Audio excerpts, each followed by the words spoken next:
Morning, everyone.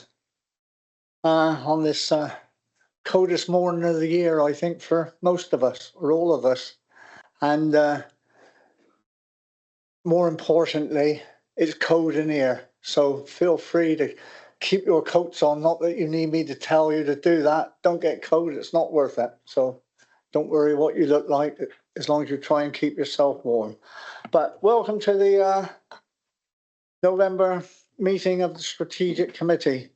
My name is, as you can see in front of you, is Tony Locke. I am chairing this meeting, and you can see the nameplates on the table around of all the councillors participating. They will be the ones who will be making the decisions and voting.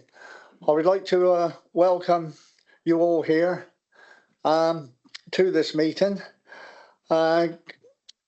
All committee members are physically present in the council chamber here at Shepton Mallet, and other elected members may be online. And seeing as how it's behind us, I'm sure the officers will say if anyone online wishes to speak during the course of the meeting. There are no planned fire drills, I believe, here this morning. So if you hear an alarm go off, you can see where the fire exits around the room are marked up.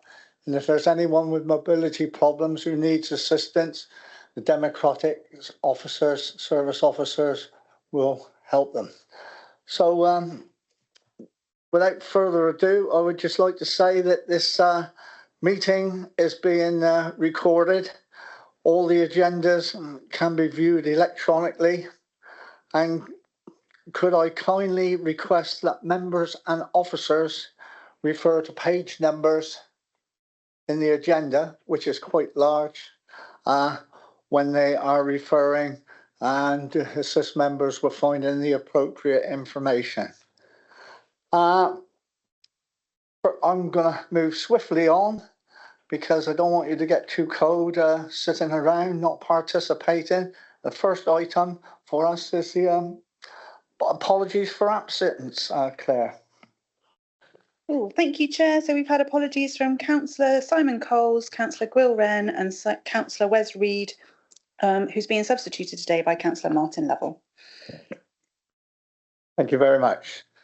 For members' benefit, members are being invited now to declare any interests regarding any matters on the agenda.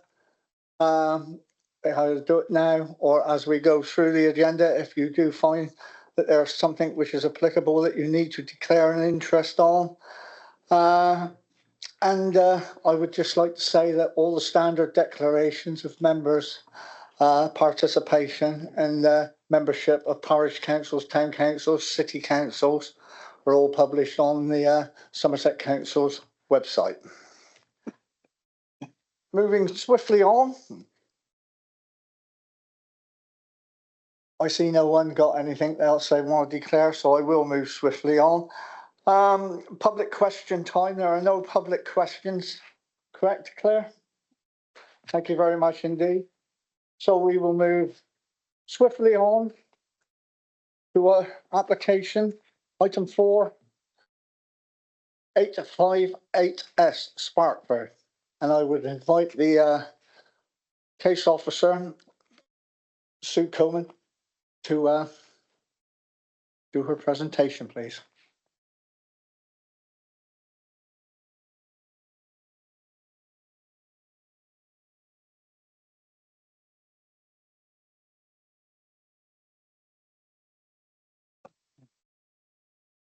We have 2 applications for bridleways.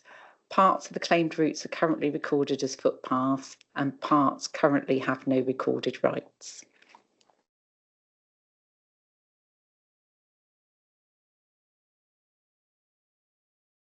Yeah. Application routes are shown by the blue lines on this map. The applications being considered today are 858, which runs from A to B to C to D, and 859, which runs from C to E. The main section with no rights currently recorded is section C to D. The rest of the claimed routes mostly follow the line of currently recorded footpaths. The line of application 869 from point CE2 that was considered at a previous committee has also been included on this map for reference. The investigations have been split into two separate reports. I'll make a separate presentation on each so they can be considered in turn. First,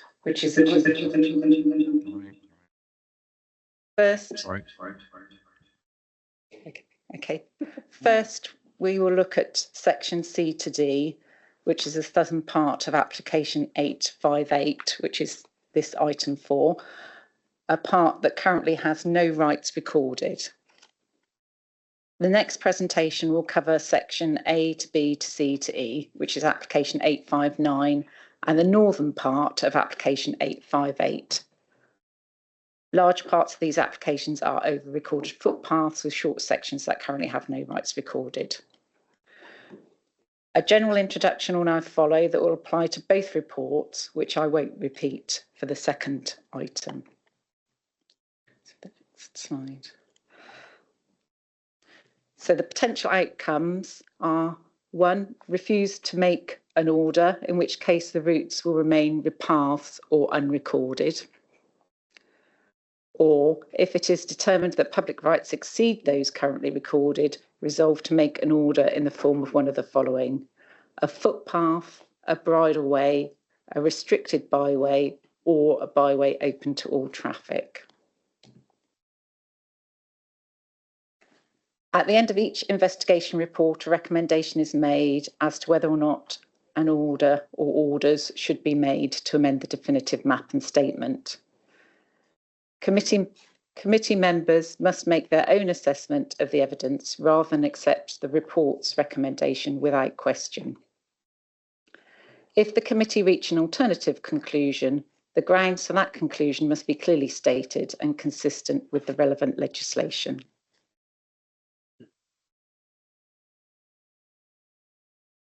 Firstly, it's important to remember that these applications are not about creating new rights, but are claims based on historical evidence that these rights already exist but have not been recorded on the definitive map. So there are two tests to be applied. Before an order can be made to modify the definitive map, there must first have been a discovery of new evidence. That is, evidence that was not considered when the definitive map was last reviewed. Having discovered that evidence, the standard of proof to be applied in this case is twofold. The first test is balance of probabilities, which is determining, based on all the available relevant evidence, whether higher public rights are more likely to exist than not. And that is applicable to all sections where footpaths are already recorded on the definitive map.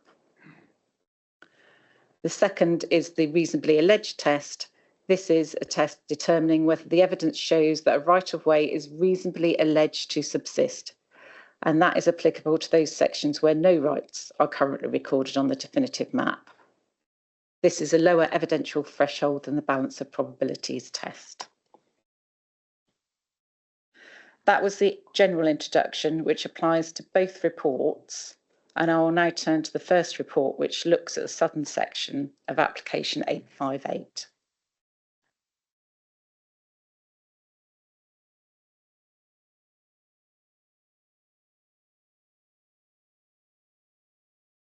So this report is solely looking at section C to D, as section A to C will be considered in the second report.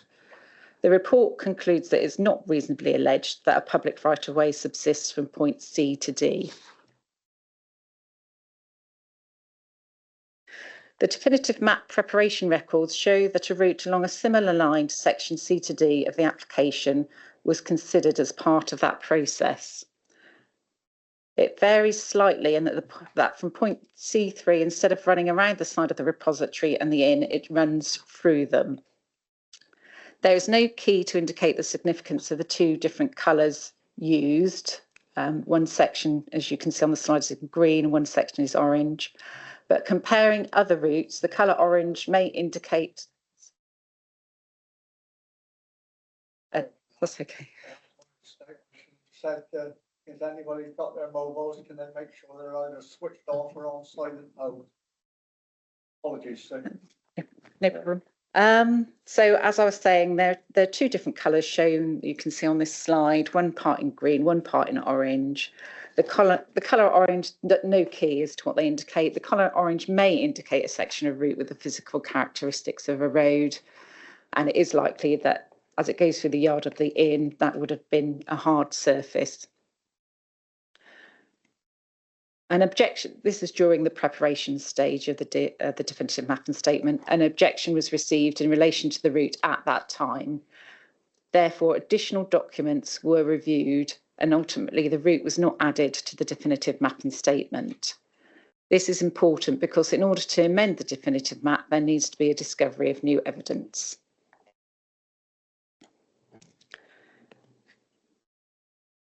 We know that the county archivist's written observations following the objection that the 1873 four quarter sessions and the Tithe map were reviewed and presumably the OS map on which the draft map was drawn. Evidence from these documents cannot then be considered to be new evidence. However, additional documents were submitted by the applicant and further documents received during the consultation.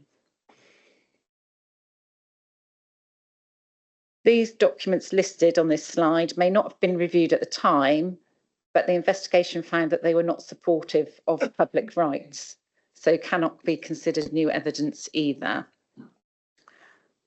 But putting the requirement for new evidence to one side, the evidence as a whole was found to be insufficient to reasonably allege the existence of a public right of way.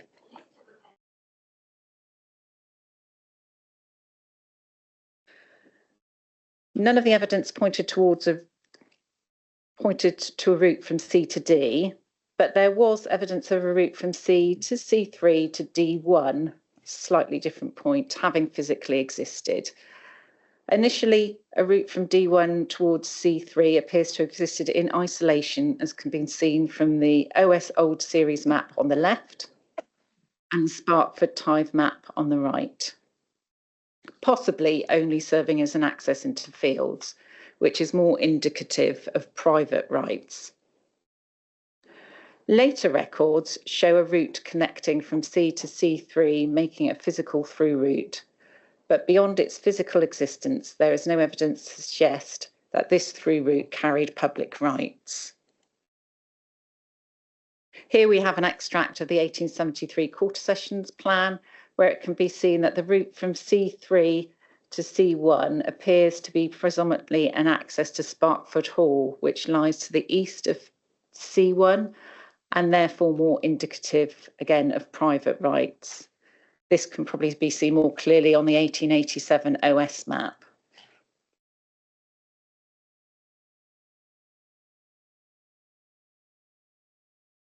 Later land registry records and sales documents are also indicative of private access rights for Sparkford Hall.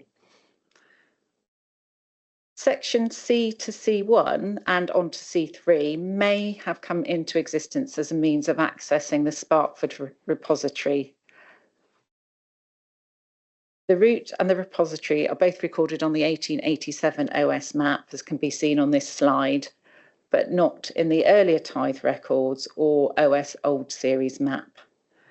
An access route solely for a class of the public, such as customers of the repository, would not create a right for the public at large. A number of issues were raised against the existence of a public right of way from C to D during the consultation period. Concerns about the suitability and desirability of the application route cannot be taken into account in determining whether or not public rights exist. However, the other issues raised have been considered as part of the investigation. For example, the existence of the Sparkford repository, which was covered in the previous slide.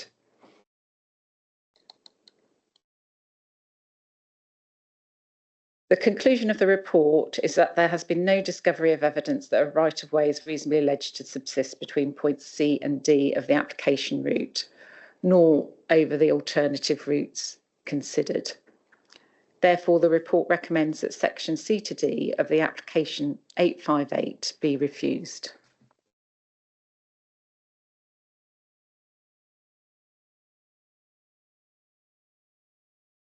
that is the end of my presentation for this item. Thank you very much. So just for our members, points, the recommendations on page 42 of the agenda is the recommendations which you are referring to, Thank you, Chair. that you just commented on.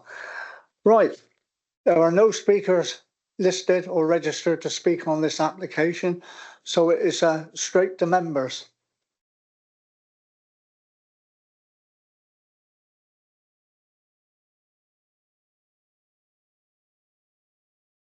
Well, that's very good. Right. Silence. Sorry, Matt. Councillor Martin. Sorry, thank you, Chair. I wonder whether we're all rendered speechless because this one seems to have been rattling around for ages. Well, so correct. I mean, I can't remember how long ago the site visits took place, but this was actually deferred, I believe, just over 12 months ago from this committee. So, I mean, there's your opportunity to say anything you wish to say on this application. This members here, and if you haven't got anything, I should be asking you to propose a recommendation. Can I just ask about this application itself? This one, C to D. Was you'll have to excuse me, I'm a bear of very little brain. Is this all coming to us piecemeal, or are we just reviewing this over and over again? I will ask the officer to answer.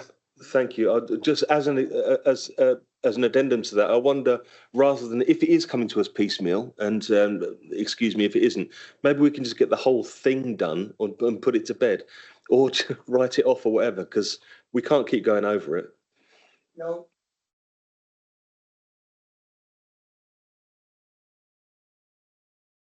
We have the applications in front of us and noted what you have said. I will let the officer respond if she wants to add anything to it, but we will be following through all the applications and the recommendations on this agenda, and that's how they are being dealt with today. So whether you consider them piecemeal or not, but I'll let the officer answer on that one. Okay, this particular section has been dealt with separately. It's part of one application, but it's been dealt with in a separate report because the evidence is very different for this particular section of the route. It's mainly due to the fact it crosses a parish boundary and it sits entirely within a different parish. So it's different documents and different maps that's been looked at in relation to this particular one. But it's been taken to this committee together with the other application, which covers the other part of the application route. So they both need to be heard together at the same committee. It's just that the evidence is very different for this particular section. So, which is why it's been dealt with in a separate report to avoid confusing very long, complicated reports. Because we have the new evidence. No.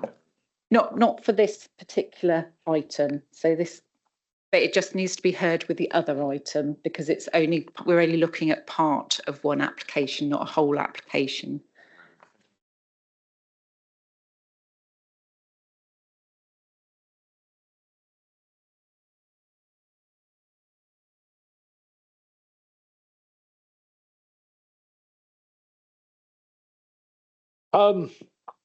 As you say, Chairman, this one is, and as the officer says, it's been kicking around for some time now. And if you read the report in depth, you'll find that the officers, and I must congratulate them, have done a fantastic investigation job on this. And it's going back many centuries. And to me, it does not exist. And if I can be so bold, even though it's early in the debate now, I would like to move the officer's recommendation on this, because I find that with all the work that's been done by the officers and the way it's been in this committee, it is absolutely clear in my mind that the officer's recommendation is absolutely correct. Thank you. Thank you for that, Councillor Carswell. Councillor Well. Thank you, Chairman. I just about remember a nice sunny walk around this section some time ago. I can't remember when it was, and I remember it being deferred, and there has been no further evidence to suggest that there was rights of way this end, and as the proposer has said, the evidence isn't there over centuries. So I'd like to second the acceptance of the officer's recommendations, Chairman. Thank you. Thank you for that, Martin. Is there anything any other members want to add to that? I mean, I have a proposer for the off. Martin? Thank you, Chair. In the context of a decision being made today, will that impact whatever rights there are on that stretch, already permissive or otherwise? Any change to whatever's existing there now? Thank you. So, For that particular section, there are no currently recorded public rights. to answer your question? But possibly permissive. Is that, or simply no rights? You cannot walk along that bit. You're not allowed to. Is that what it is? There may be some private rights existing along that line, but no public rights, and I'm not aware of any permissive rights that have been granted.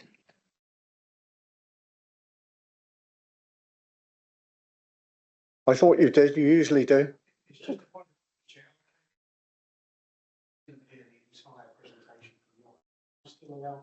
No. I will defer to the legal officer, but I would say as chair, no. Sorry, thank you, Chair. Yes, that's correct. I'm afraid you only missed a small part, but really you need to be there for the whole item. Thank you. Right, I have a proposer for the officer's recommendation as shown on page 42, and a seconder. No other proposals on the table. Can I have a show of hands for those in favour of the officer's recommendation, please? That is unanimous. So thank you very much. Right, we will move swiftly on. Yeah, in another form. Yeah. Sorry, someone got something they want to say? Okay, no problems. No problem. Agenda item 5, application 858 North and 859 Queen Camel and Sparkford. And this is to upgrade parts of footways. I won't read it out. You've got your paperwork in front of you, or your agendas, and I will go straight to the officers. Invite the officer to make her presentation on this one. Thank you, Chair. This report is now looking at application 859 and the northern section of application 858. That is section A, B to C to E on this map. For the sections where the route is over currently recorded footpaths, the report concludes on the balance of probabilities that sections A to A1, B to C to CE1 to CE2, and CE4 to CE5 are restricted byways. And sections A1 to A2 to A3 and CE2 to CE3 to CE4 are correctly recorded on the definitive map as footpaths. For the sections where no rights are currently recorded, the report concludes it is reasonably alleged section CE5 to E is a restricted byway and section CE4 to E2 is a footpath. The report does not find that it is reasonably alleged that a bridleway subsists along the application route from point A3 to B, but that a restricted byway subsists along a different alignment between points A1 and B, where no rights are currently recorded and in close proximity to Hazelgrove House.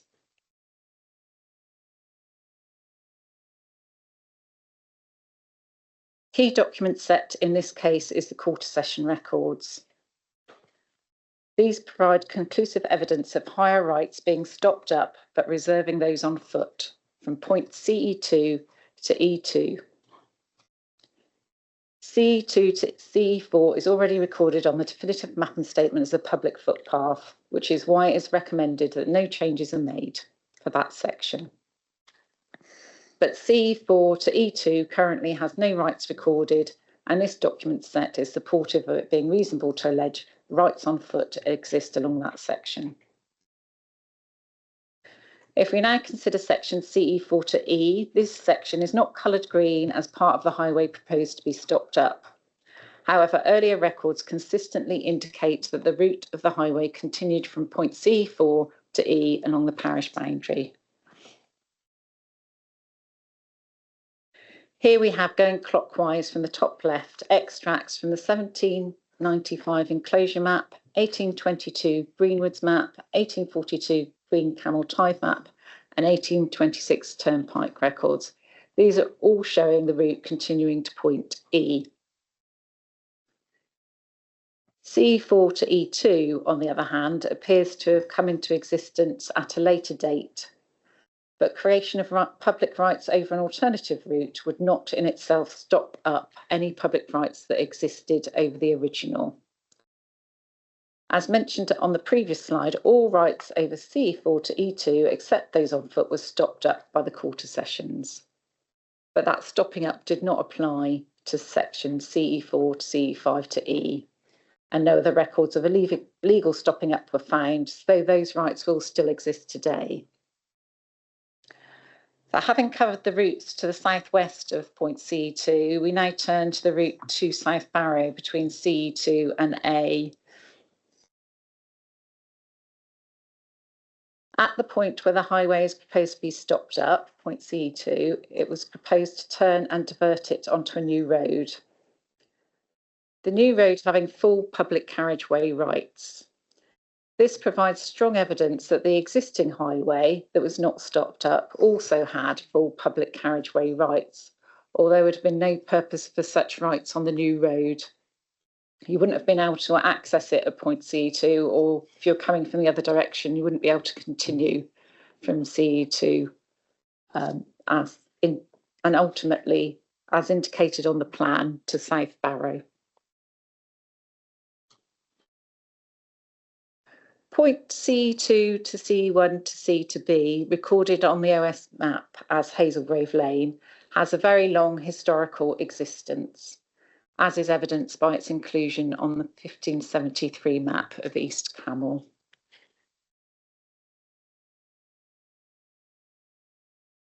Sections A to A1 and B to C2 are also recorded in a number of historical documents as physically significant routes. In particular, these sections are recorded on the 1842 Queen Camel Tithe map, as shown on the extract on the left of the slide. This indicates the routes were significant enough at that time to affect the tithe payable. The 1887 County Series OS map on the right of the slide shows section CE1 to CE2 with a thickened casing line and coloured sienna, indicating a metalled, well-maintained route. In this particular case, the thickened casing line is considered to also be slightly in favour of public vehicular rights, and this is consistent with the route being a public carriageway as indicated in the quarter session records. However, the various tithe maps, while showing routes from A to A1 and B to C to CE2, give no indication as to the line followed from A1 to B.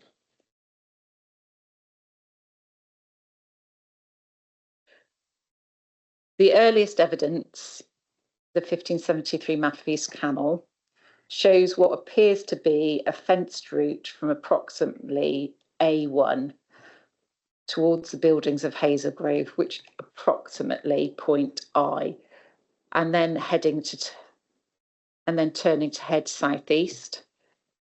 The 1811 to 1817 OS Old Series map and 1826 Turnpike maps also show a route that turns at point A1 to I.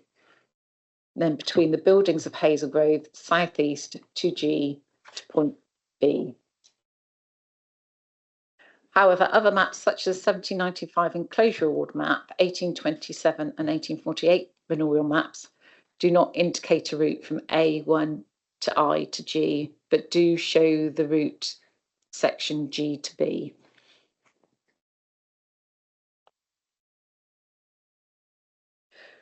The earliest evidence of an alternative route from A1 that instead of heading to I heads to A2 is the 1826 Turnpike map, the image on the left of this slide. The route from A1 to A2 is indicated on the 1848 manorial map, the middle image on this slide, and shown as continuing from A2 roughly along the parish boundary to B. A similar through route from A1 to A2 to B or C is also recorded on the OS County Series map on a slightly altered alignment, and is shown on the image on the right of the slide. The 1873 Quarter Session records indicate that public carriageway rights existed all the way from point CE2 to B and on to South Barrow, and the map evidence is ambiguous as to the exact route of that carriageway between points A1 and B. However, prior to 1826, it appears to have been from A1 to I to G to B. The later creation of public rights over alternative, less physically significant section for part of the route, A1 to A2 to B in this case, would not in itself stop up any public rights existing over an early section of the route.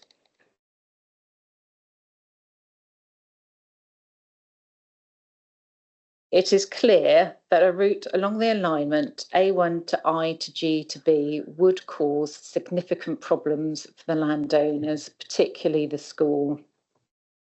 However, this is not a matter that can be taken into consideration in coming to a decision, and we are limited in how we can address this until a decision has to be made whether or not such rights exist. If the committee does decide to make an order along that particular alignment, then we would want to look to work with the affected landowners to find a more practical solution.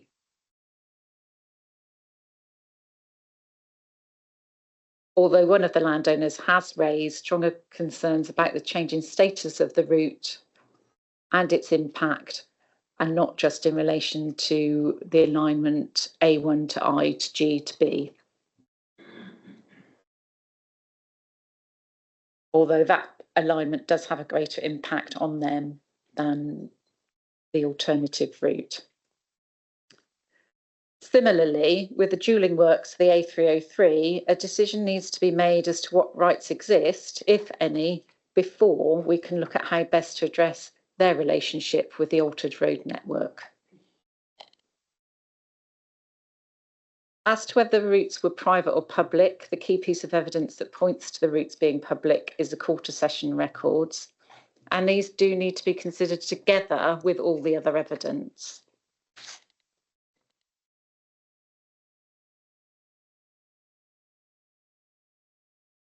Another point that has been raised is land being held in strict settlement. Land being held in strict settlement can have a bearing on whether dedication can be presumed to have taken place, but does not remove any rights dedicated prior to settlement, nor prevent them from being dedicated after the settlement ends. A settlement is a legal document used to ensure that the land is held within a family for future generations. Excuse me a moment.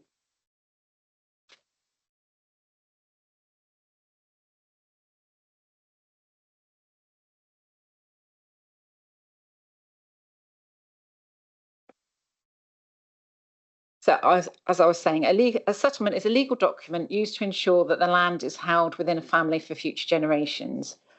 For instance, a settlement may provide that the land is held by one person for the duration of their life and then passes to their son or daughter on their death. The first person is known as the tenant for life, and the second person is referred to as the remainder man. As the purpose of the settlement is to safeguard the land for future generations, the tenant for life had limits to what they could do with the land, and that includes the ability to dedicate land as a public highway. Evidence has been submitted that the Mildmay estate was subject to such a settlement. The Mildmay estate included Hazel Grove House and large amounts of land both within and outside Somerset, including a significant amount within the parish of Queen Camel. However, the total extent of the estate would have varied over time as land was acquired or disposed of, and the evidence also shows that at other times the estate was held in fee simple, meaning there would have been someone with the capacity to dedicate at that time. The earliest maps examined of the area are the 1573 map of East Camel and the Day and Masters map of 1782. The 1573 map does indicate the existence of fence routes from approximately A1 to I, to head southeast, and B to CE2. Other sections of the route are outside the area of that map. The Day and Master map covers the whole of the application routes and depicts a route along a line broadly similar to G to B to E. These two maps cover periods prior to the dates when the evidence points towards the Mildmay estate being held in strict settlement.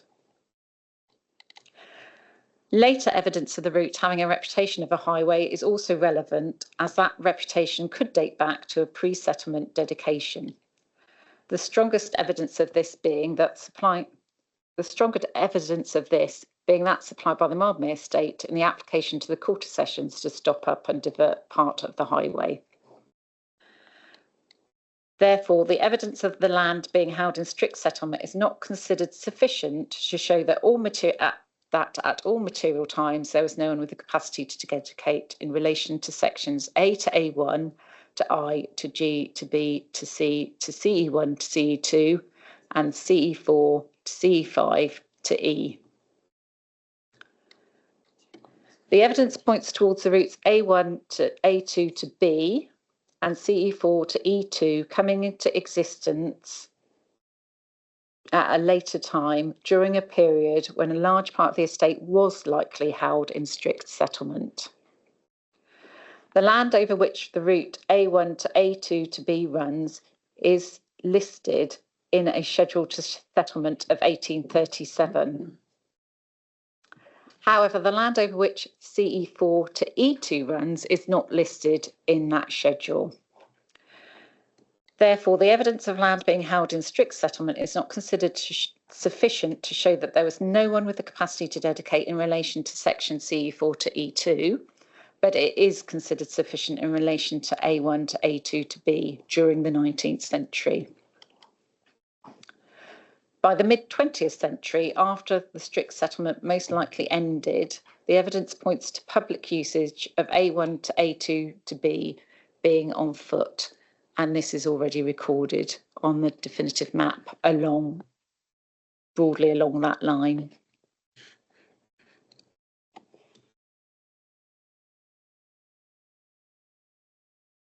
So in summary, the main discovery of evidence in this case would be the Quarter Sessions records.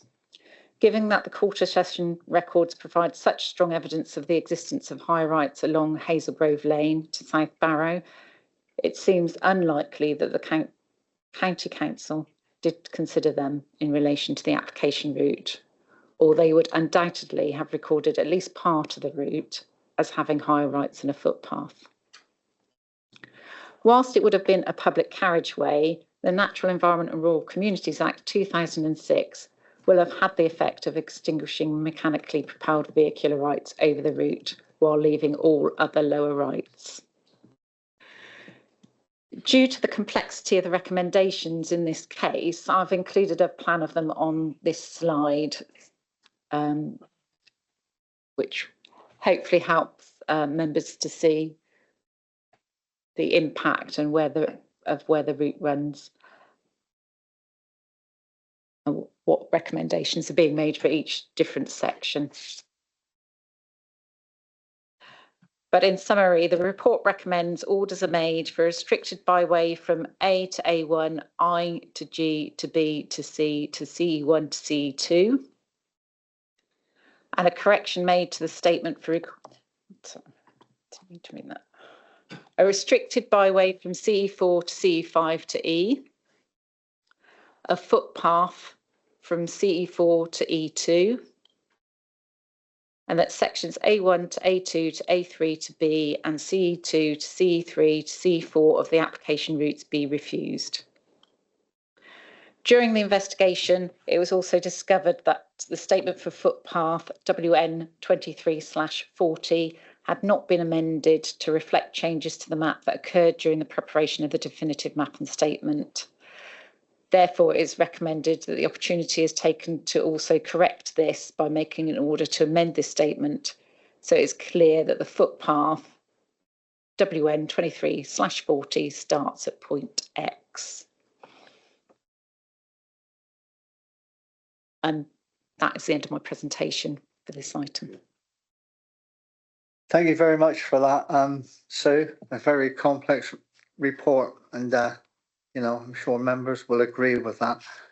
But from the members' point of view, and I will be corrected by officers, planning officers and legal if I am wrong, but there are the recommendations for this application will be taken in two parts. Am I correct?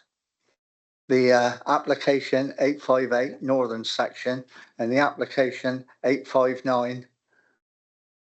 Yes, it would be helpful to split them out to, although we've dealt with a part of one application and another application in one report because of the way the evidence was found. It would be helpful to split them out into their separate applications. Yeah.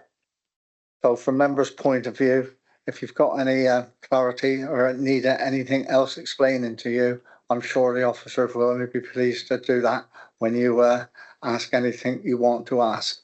Right, moving swiftly on, I've got, before we come to members, so it gives you a little bit of a chance to have a think and get your head around things there, especially for the newer members of the committee. But I have 3 speakers.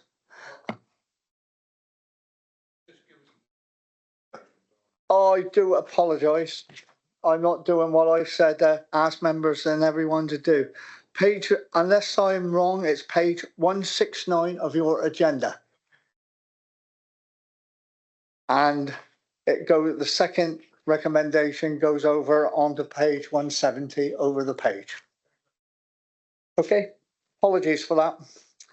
Right, the first speaker is an objector, and that's Mr. Louis Tewson from Hazel Grove School. Welcome, sir.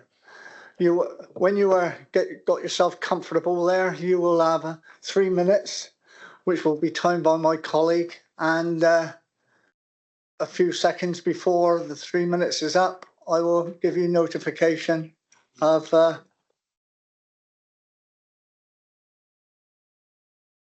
So I just introduce myself first. No, that's what I said. When you were ready, when you were ready, I will let you do that, and then we will start. You say when you are ready to start, okay, and we will start the time. Yes, that's fine. No problems.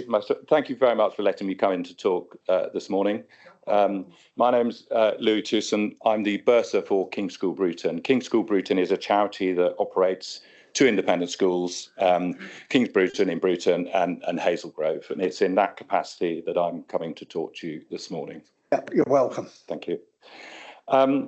So in her discussions of evidence, Ms. Coman says that the various tithe maps from 1839 to 43, while showing routes from A to A1 and B to C to CE1 and on CE2, give no indication as to a line followed from A1 to B. She's actually relying on evidence from the 1573 map of East Camel to propose a route from A1 to B. However, the 1573 map clearly shows the route from the direction of C ends at B and is also gated at B. There is no path from B through to the house.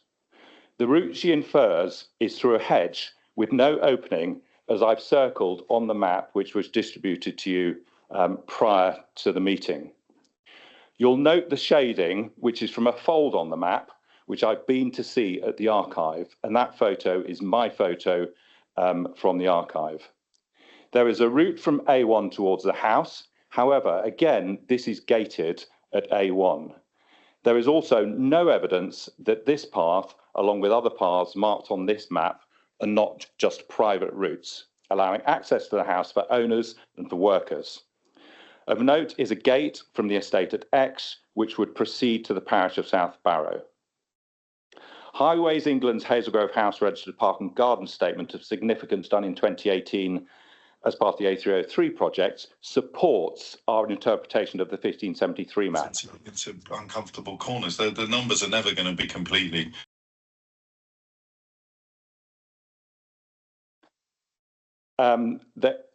Stating, and I quote, "And during the site walkabout, it was noted that an earlier porch feature faces north from the rear of the house. This suggests that the house previously faced and was approached from the north, which is confirmed by the 1573 map that shows a northern approach to the property with no access through the enclosures to the south." End of quotes. Regarding the definitive statement map of 1972, Ms. Coman concludes that despite the discrepancies with the statement and map, the evidence is weighted towards the map that shows the route recorded as a public footpath as heading northwesterly from A to the junction of footpaths Whiskey November 2338 and Whiskey November 2514. In summary, we do not agree with the conclusion as the 1573 map, or indeed other maps, do not provide evidence of a route A1 to I to G to B. We, however, agree that there is evidence of a public right-of-way on foot between points A1 to B, as per the 1972 definitive map. We can see no evidence to support the assertion that there was a public bridleway from B to A1. Yes, there was a public bridle road indicated on several maps in PEC lines from B to the house at G, but with no onward route to A1. This is most likely to have been, again, for private use and deliveries. If you could start winding up, please, sir. Despite the lack of evidence to support a bridleway from A1 to B, and in the interest of supporting the community, we confirm that we are happy with the definitive map, even though the statement does not agree with it, and we restate our previous willingness to discuss the rededication to bridleway of the footpaths Whiskey November 2338 and Whiskey November 2340, as recorded on 1972 definitive map. Thank you, Mr. Chairman. Apologies for that. That's all right. I did take into consideration the interruption there, and I did go over the allotted. Thank you, much appreciated. I will do the same for supporter if needs be compensated. Thank you. Thank you very much indeed.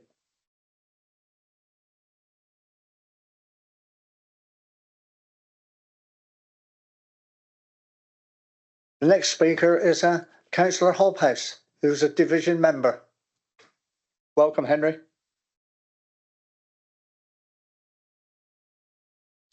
Same applies to you. When you're comfortable and ready and you start, the time will be started and you have 3 minutes as well. Thank you very much. I'd like to make a comment and thank the committee for their last decision.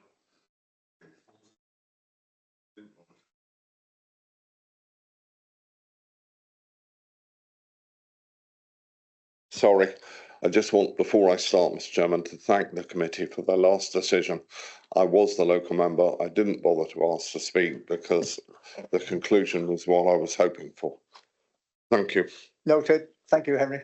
I want to add to Mr. Tusson's comments on section A1 to B, and I want to record my support for all that he has said. Mrs. Coleman concluded that the early evidence of cyst or reasonably alleged to cyst on the route from A1 to I and G to B. She puts forward the 1573 map of East Camel of evidence, but as Mr. Tusson has pointed out, this is clearly incorrect. No such route exists. There was access to the house from the north to I, but at A1 there was a gate that would favour a private drive.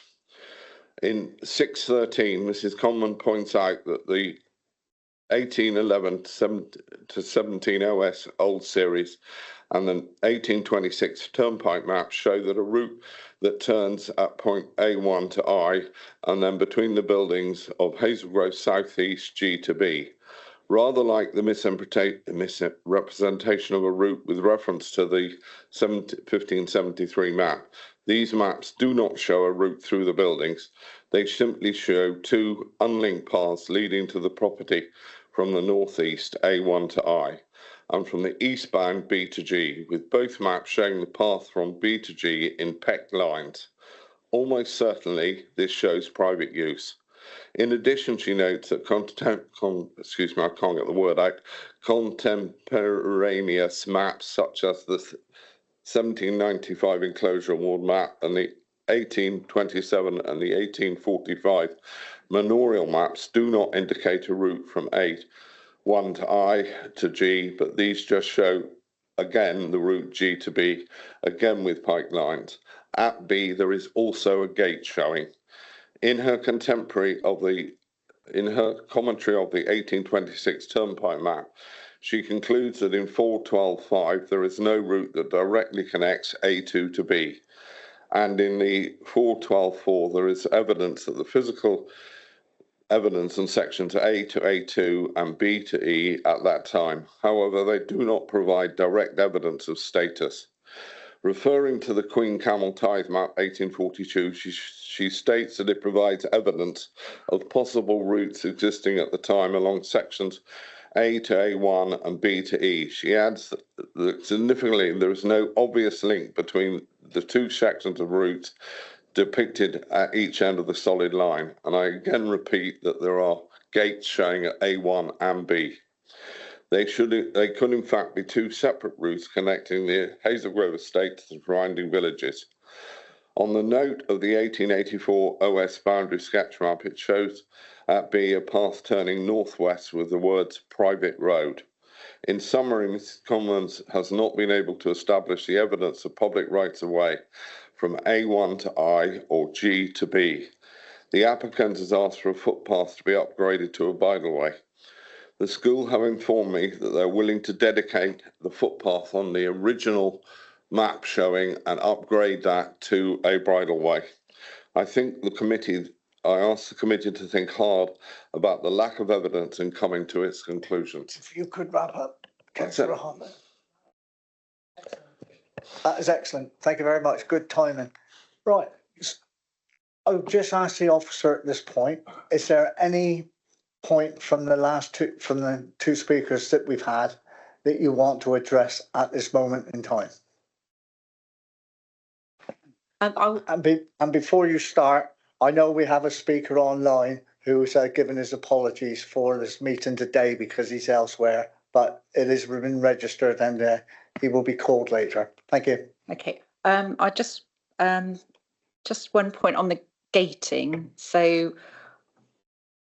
there was mention of the gates on the East Hamel map, and I would confirm they appear to be gates to me as well. Although today it's more typical to find gates and other limitations on footpaths, bridleways and or private roads, in earlier times it was not uncommon for minor public roads to be gated. The point about the gates, and there was mention about the report and the route not going through from the closures to the south, the route going to the south stopping, and I believe that report Councillor Hobhouse has kindly provided everyone with a copy of the 1573 map of East Camel.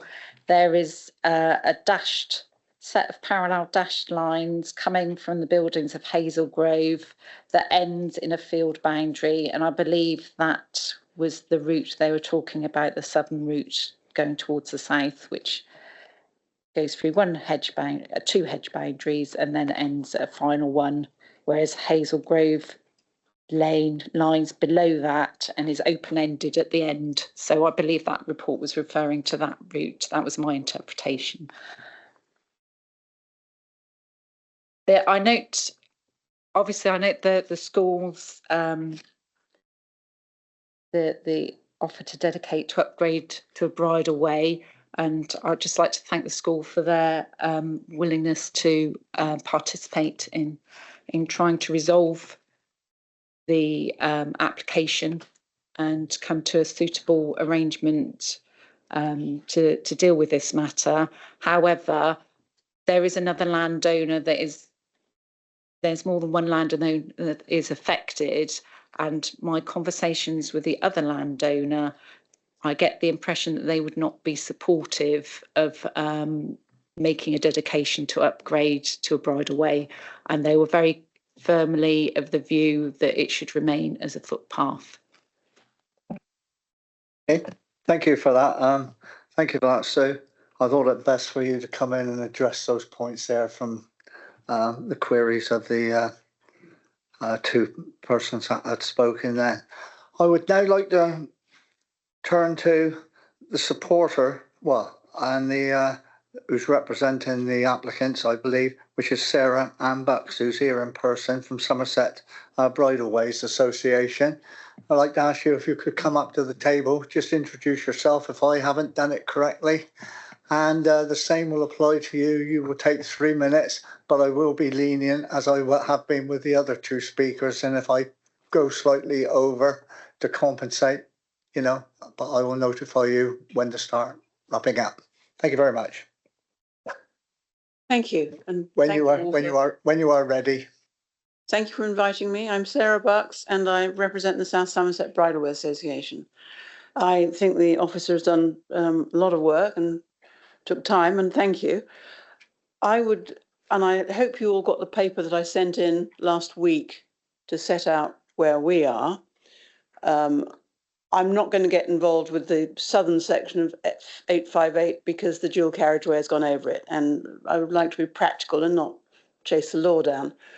The quarter session record indicates that Hazel Grove Lane was a public vehicular byway road.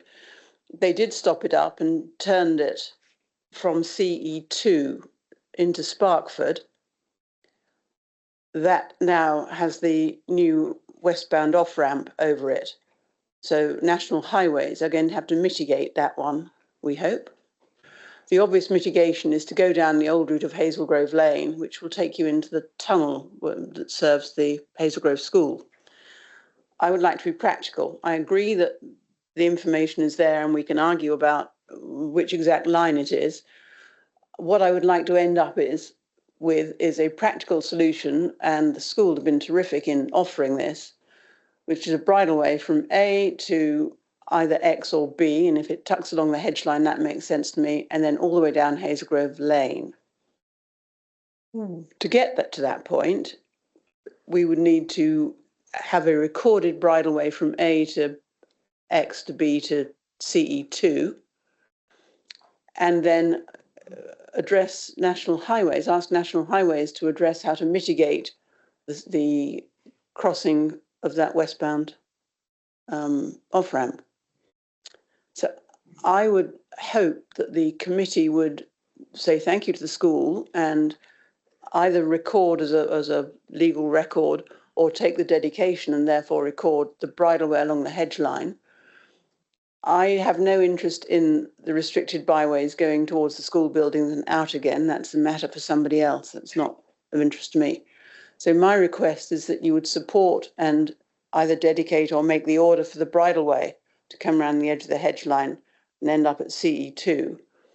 And then we will have to go as a different matter to National Highways and ask them to mitigate what was application 869.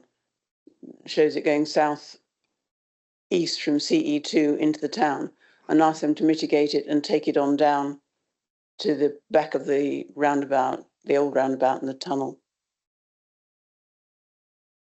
Can I ask if anybody's got any questions on that? I can't. How are my minutes doing? Right. Did everybody get my report, which I hope I asked to be circulated, because that sets out our position. We will argue about 858 South, but it's not worth it. Let's not be practical. Lovely. Thank you very much for your time. Thank you. Thank you very much. Well, I didn't want to go through all the letters again. My tongue would trip up. Yeah. Thank you. Okay. Thank you very much. Before I move over to members or comment, is there anything you'd like to, the officer would like to address for members before we start debating the application? or the first of the two applications? Just one reminder to members, the suitability or desirability of the route is not a matter that we can take into consideration at this stage. It's the decision needs to be made on the evidence that is before us. And obviously we are aware of some of the practical issues that these recommendations will cause. But it's only once a decision has been made as to what rights exist or not, can we start to look at means of addressing the most suitable way to addressing those issues.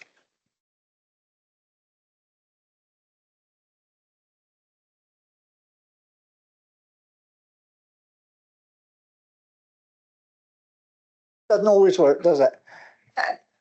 You finished, you've addressing that. Right, that's lovely. Right, I've got, as I said, I've got a member online who I do know wants to speak, who's given his apologies, but I'm going to members in the room first. And Barry, if you would, Councillor Barry Clark, if you would like to start us off, please. And just for members' point of view, I will reiterate it again. Page 169, and correct me if I'm wrong, please, officers. Application 858 Northern Section. Only at this moment. Thank you, Chairman. Can I ask the officer, what are the implications for the 4 land owners that you would go across with this right of way, if it's taken forward or byway, whatever it chooses to be? Yeah. So the implication for landowners in terms of, well, for some parts where there are no rights currently recorded, it would be a new right on the legal record. Obviously, the main implication is the recommendation where it goes close to the buildings of the school, where that obviously would have an impact on the school. But at that stage, if a decision is made, then we would need to work, and we're very grateful for the offers the school has made to work with us to look to find a more practical solution as to how that route is dealt with in terms of what happens on the ground. Thank you for that. Are you happy with that, Barry? The officer has confirmed what I think both speakers had touched on in their presentations to the committee.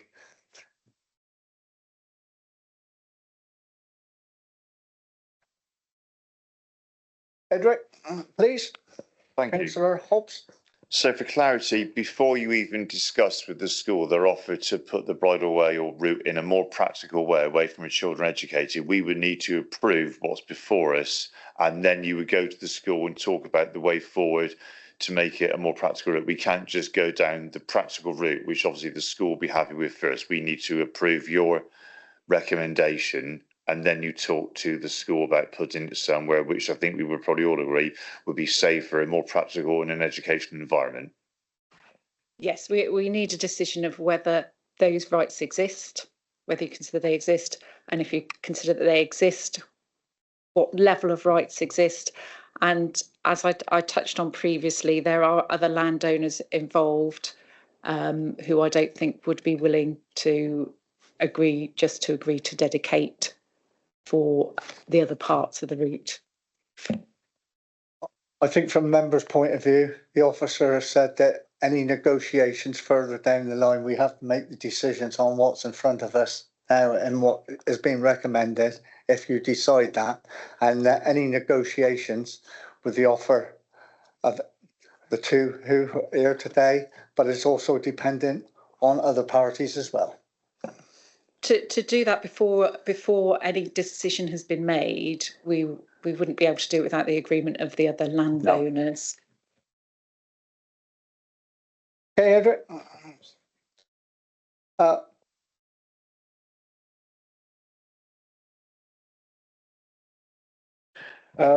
just wanted the officer to confirm that, I mean, if there was a challenge to the decision, I'm minded that of the comments of the statement at the school saying that they thought it was no entry through the school, and as it is shown on the drawing, they think it's two separate footpaths. Have we got concrete evidence that we're happy about that is a continuous path and that won't be something that would cause it to fall at appeal? Would you like to answer that one, Sue? Because it's not quite the same as a normal planning application. Okay, the test, because there's no route recorded there currently, is whether it's reasonable to allege that such a route exists. So that a route is public and goes towards South Barrow from Hazel Grove Lane there is strong evidence to support that from the Quarter Sessions records. The alignment of the route, there is early evidence from the 1573 map. There is also evidence of a route that leads through from the Turnpike map and the OS Old Series map. So it's a reasonably alleged test, which is a lower evidential threshold than the balance of probabilities test. And the requirement is to look at all the evidence that is before you to make that assessment as to whether it's reasonable to allege that there would be a public route through that along that line. Thank you. Hey, Michael. Thank you. Councillor Well. Thanks, Chairman. I've heard both sides obviously in this and read as far as you can the report. So what we're being asked is the reasonable evidence from A1 to I through to G, I think it is, or to B, anyway, that is a continuous right of way at some stage. And I'm confused at the evidence that it was not two paths for access to the building and not a continuous right of way. Have I got that right?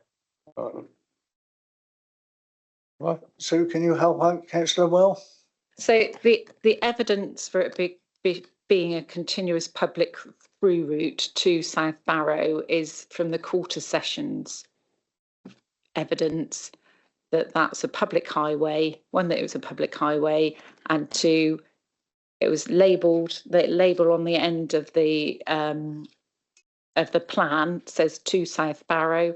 Also, when they were calculating, because they were stopping up and diverting a route, they had to make calculations as to whether this was still as convenient route, and the calculations were made based between South Barrow and the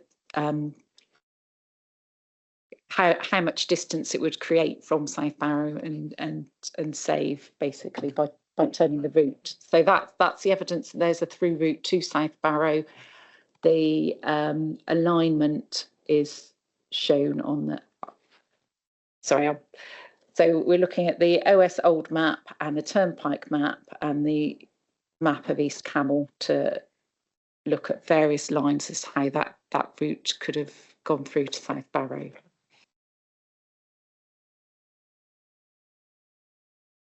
I think I've got that, thank you. But does the Turnpike map, 1836 I think it was, does that overturn what appears in the 1573 map, which shows that the route isn't continuous? Have I got that right? I from my reading of the 1573 map, there is a route going towards approximately point. Obviously, this is a very old map. Approximately point B, a fence route from A1 to approximately I, which has to turn because it meets a hedge boundary. Then there's a gap in the hedge. There is a fold on this map which has obscured some of the detail. My interpretation of that map is, and you can probably see from one of the other routes. So at some point, say the dashed line route that's also shown on the map. some are shown as gaps, some are shown as continuous line, but they don't continue with the colouring for the hedging.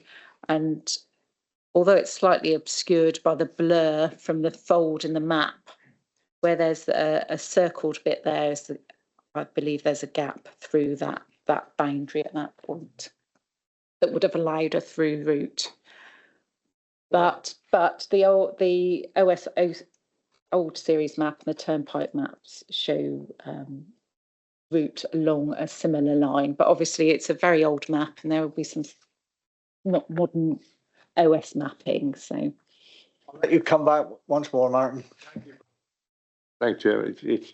It's so, in some respects, reasonable doubt could be interpreted as a reasonable doubt between the original 1573 map and the stopping up orders of 1836, etc.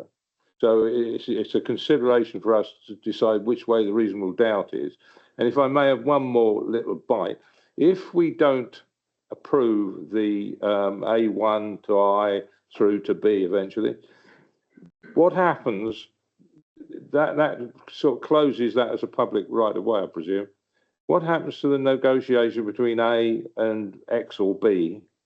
Does that fall as well, or will that go ahead? Because we're not rerouting a footpath, are we, if we turn down this application? Once again, have I got that right, Chairman? I would say that you've lost me at this moment in time. that would be a matter for the school, really. I'm sorry. I look at it like this. We've got the officer's report in front of it. When you've got old maps and everything else, they are been looking at it, and it's a job for anyone to get their heads around in a lot of instances. But all that I feel that we can do at certain instances and certain moments in time is take the professional officer's advice with their recommendations if we go down that route, because there are recourse for the others to take it elsewhere if they object, and if the objectors don't want to withdraw their applications and everything else. But could, before I go to the councillor online, could you just clarify that, Sue, please? So I think if I've understood this correctly, you're asking about whether you could make a recommendation for, say, the part from C to B or E to B, and not make a recommendation or refuse from, not make a recommendation from between B and A1, or not make an order between B and A1, and make an order for A to A1. Is that what? But what I would say in terms of that, you need to look at, if you don't consider that there's evidence support, it goes through the route from A to A1 to G to B, but you do believe there is a route, a public highway that runs along Hazel Grove Lane to South Barrow, where you think the evidence shows that route runs, I think, is, and just to clarify, the test is whether it is reasonable to allege that a route exists rather than reasonable doubt. All right, Martin. It's not an easy one. Sorry, I got someone whispering. Yeah. No, he just informed me that Councillor Hobhouse got his hand up. You can't come back, Henry. Sorry. I'm sorry. I've got the legal officer by the side of me. We are here to discuss the application which is in front of us, not to, and I could be wrong, to redesign it. That is what the crux of the matter is. It's what's in front of us. And we've heard there's reasonable doubt. And do we take the officer's word for all the work which they've put into it? when you think that this application was deferred just over 12 months ago, and it had been worked on before that and right to now. And it's, but that is a matter for you. I can only guide you to the best of my ability, and they're never easy decisions when it comes to complex issues as such as this in front of us. And who was it wanted to? Mike. Sorry, Mike. Got the sun in my eyes now. If you'd like to come in. Thank you, Chairman. I've read the report fully, which we're all bound to do. And, you know, the due diligence that has gone through with the officer, and the reports and statements that have been made by fellow councillors have cleared up one or two points for me, which I had misgivings about. But, you know, on the face of this, and again, with all probability, the officer's decision is absolutely correct. And again, I'm sorry to be, because I've supported the last one, I will support the officer's decision on this. Got one more speaker in the room. I'm looking around elsewhere, and you've had a go, Michael. I'm going to let Phil come in, and irrespective of the procedure, I am going to go to Gwyl online then, because you're just coming back in asking which you're entitled to, but we have to draw the line somewhere. Philip, would you like to ask your question or make your point? I totally agree with what Mike Caswell has just said, and I would like to second his motion to carry with the officer's recommendation. Okay, well, I've just asked both you gentlemen to hold that, but no, I mean, Gwyl has been sat there waiting for a long time with his hand up. Councillor Wren, welcome. Thank you, Mr. Chairman, and many apologies for not being with you today. When you've got time, I might explain it to you anyway. This is my first meeting, or would have been my first meeting had I been in the room, and I do find it absolutely fascinating. But I'm going to ask what I suggest is probably a fairly simple question from someone new to all this kind of thing. But looking at the proposals, I would say that there clearly is a route between South Barrow and Sparkford. I don't think there's much doubt about that, and there would have been one for many, many years. Why it would necessarily dogleg through Hazel Grove House, I'm not sure. And I think not knowing the aristocracy, but I'm of the view that maybe the aristocracy who live there, or the people who live there, would not have been terribly comfortable with the World and his wife traversing through their buildings, and particularly as there was an alternative route.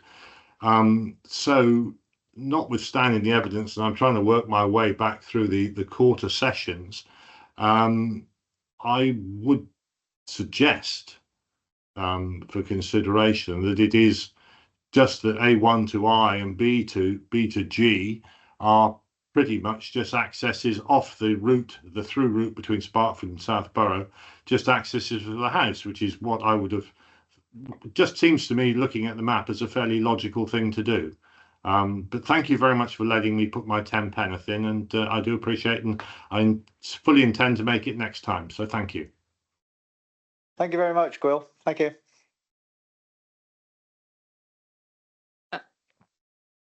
Is anybody? Oh, sorry, I'm looking one way and the sun's in my eyes, and looking the other way, and yes, I mean the only comment I'd make on that is that these are very old routes, and obviously there are changes over the time. So today it's a school. It did become a significant house. Previously, it looks as though it was more of a hamlet. So why they went round towards Hazel Grove, that may be some of the reason, but that's purely speculation. thank you very much. Michael, let's carry on. You are and Marzin is coming back, and then I'm gonna move the recommendations which has been put in front of us. Michael first. Thank you, Chair. On the assumption that the officer has not decided to produce or upgrade between A1 and X, it is not in our gift. I mean, that looks to me like being the obvious route to have a bridleway if you were going to have one. But it's not in our gift to make footpaths into bridleways, is it? Unless there is sufficient evidence to support that upgrade, if you like. But that to me looks like, if I was waving a magic wand, I'd want that to be the alternative route. But I think the officer cast aspersions on whether the landowners would be happy. Is that something we need to take notice of? Briefly. So you need to make, there is the option to make alternative decisions, but you'd need to base that on the evidence that is available as to what it shows. So I did talk briefly in my slides about there is evidence for an alternative route that follows more to the perimeter, but that looks like it has come in at a later date to the earlier route at a time when the land was held in strict settlement and there would have been no one with the power to dedicate rights over that route. But if members can come up with different decisions to those that I've recommended, but they just need to be based on evidence and have a good reason as to why they've come to a different decision to the one that's been recommended in the report. And one would have hoped that councillors would have spoken to the officers for those clarifications beforehand.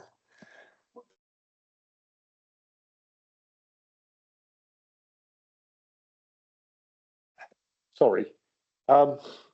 We can only look and decide on make a decision on what is in front of us. Putting other things into it is null and void. It is what is in front of us, and whether we're making a decision on what is in front of us, not what may happen in 5-10 years. I've often said that we're here to make a decision on what's in front of us, not to redesign it. And I've often said that with the different planning applications around. Martin, now is yours quick? Because I've had a proposer and a seconder, and I plan to move. This forward. Is perhaps an amendment, so perhaps that is in order at this stage. I just would like an opinion from the officers if we were to amend the recommendations. Paragraph 2. It states a recommendation in order to be made, the effect that would be to amend the defined map and statement to upgrade part of a footpath numbered from point A to A1. I don't think anyone's got any problem with that to a restricted byway. The next, after the comma, it says to add a restricted byway from point A1 to I to G to B. And then it says the third part of the recommendation is to upgrade part of footpath from B to C. Now, I personally would like to recommend or propose that we take out the section after the comma. It says to add a restricted byway from point A1, I, G, and to B. And then I personally feel that I could then support the recommendations in this section. But as it is, I just cannot, on the evidence we've heard, I think it is insufficient to show that there is a right of way joined up between A1 through to B via G and wherever. So I just wondered if that will alter too much these recommendations and make them unworkable. I'd like an opinion on that, please. Ask the officer to respond, then I will, if I need to, I will refer to the legal representation we have by the side of us. Thank as you, well. Chairman. The only comment I would make is members to be aware that that would create two cul-de-sac routes, A1, A to A1. Could I just say I've had the legal officer just whisper in my ear that we have to take the. The first So if it- proposal, sorry, councillor Well, it was in response to your alternative proposal. As a procedural issue, we need to take we've got a recommendation we've got a proposal and it's been seconded, and but the members need to vote on that before they consider any alternative. It's only if that first proposal fails that then the CAP chairman can look at alternative proposals. Councillor Ham. Thank you.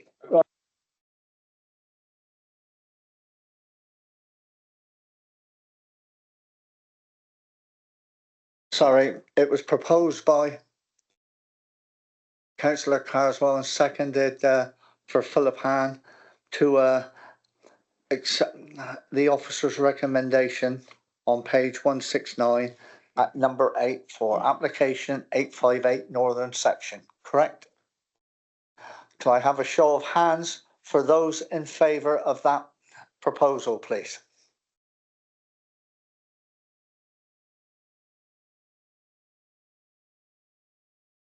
I can't see anything. It's 9-4. Those against, just for any abstentions? Right, that has been carried then. Now do you want to say any more on application 859, Sue? Or have you covered what you wanted to cover in it? It's been so long ago since you've done your presentation. Right, it was covered in the report. It was covered in the report. Right, we move on to then application 859, which it says it is, you've got a little bit on page 169 of your agenda.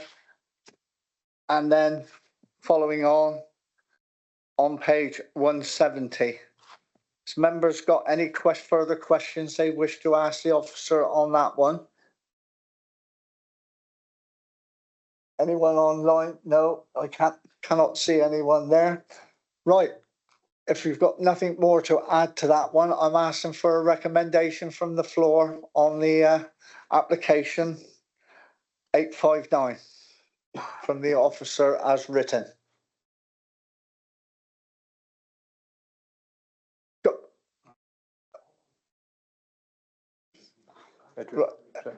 Seconded? Yeah, I'll second it. Okay.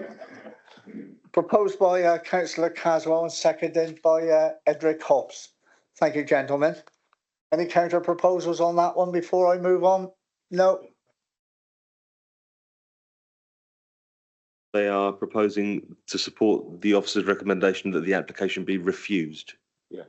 Yes, okay, just so it's noted, thank you. 859, the bottom of page 169 and over, as I highlighted to Councillor Well right at the very beginning of the meeting, over on page 170. It's all those that is what we are voting on now. So those in favour of that proposal to well, what's written in front of you, I'm not going to read it out completely. Somebody counting? Thank you very much. Just for clarity, unanimous. Excellent. I won't ask for those against or abstentions. That's fine. Right. I'd like to thank you all for that particular participation in that debate and the making the decision on the application in front of you. And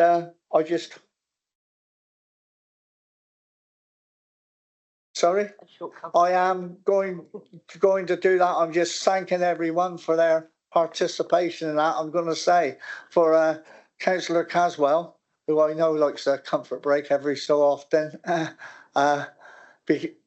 I would say 5-10 minutes that to do. Then anyone can get themselves a drink of water or anything, and we will come back for the last application.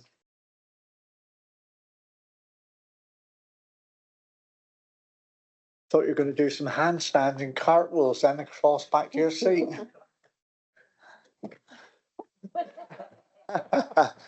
Right, let's crack on then, folks. The last application is application 4113/2024 Chard Junction, and it's well, it's should be a short application. I'd like to invite Colin, who sat here all morning listening till the other applications. I think he got quite mesmerised by it. But over to you, Colin. Thank you, Chairman.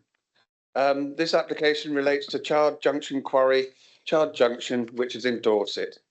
It proposes, in summary, to extend the time allowed for restoration purposes until December 2025. This would mean another year. The reason behind this relates to issues arising from removing a national grid electricity connection from the site. It should be noted, however, all but a tiny part of the site, 0.4 hectares, is within the Somerset Council area. The vast majority of the site, which is a total overall 22.61 hectares, remains within the Dorset Council area, and we'll show you that on the slides later. Therefore, it is proposed under section 101(1) of the Local Government Act 1972 to discharge Somerset's council function as a determining mineral planning authority to Dorset Council. This has been the case for 5 previous occasions, which have been fully outlined in my report, shown in section 2. Dorset has agreed that this would be the most appropriate approach, and notwithstanding this, they will receive the fee and undertake the relative consultations, which will also involve consultees from Somerset Highways and Ecology for their views, as well as the local relevant members. Moving to the slides. The first slide is the application site. You can see it outlined in red. And if you go to the next slide, this is the site plan. And you can see the arrow at the top of the plan, which shows a very small part of the site is actually within our boundary. Next slide, please. And there's an aerial photo showing the same. You can see at the top of the slide, it's just a silt lagoon, a little bit of a silt lagoon that we're, is within our boundary. And there's the officer's recommendation that the functions be discharged to Dorset Council. And then once that's been determined, any applications for the discharge of conditions for that or non-material amendments also go to us. And that is subject to Somerset Council and its roles of Minerals Planning Authority and Highways Authority, together with the local divisional members being consulted for their views as well. Thank you, Chairman. Much, Colin, for that. Martin? Yes, thank you, Chairman. I'll be as brief as I can, which isn't very usual. This is a very simple matter, as been explained. The fact is that it was and is on, well, it's not on my ward now, but it was my ward when the original applications went in. I've been all through this and sat in Dorset Council chamber. And the only way it affects our council actually is to do with traffic. All the traffic from this quarry passes through Somerset. And that's where the real problems come. But on this occasion, all we're looking at is the discharge to Dorset of the this matter, and it's a matter. The National Grid want to move a cable, and they can't leave over private land. And I would propose that we do that and discharge this to Dorset as quick as possible. Thank you.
I say it's nice to get the couple of the applications out the way that's been around for a long time, and I can, along with Martin and a couple others here, remember walking around there.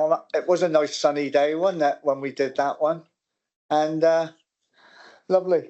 And just like to thank the officer. Well, our rights of way officers have gone, but it is amazing when you look at it what they have to go through and what they have to research back, and it's.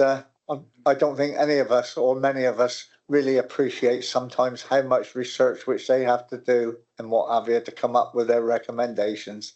But thank you all for your attendance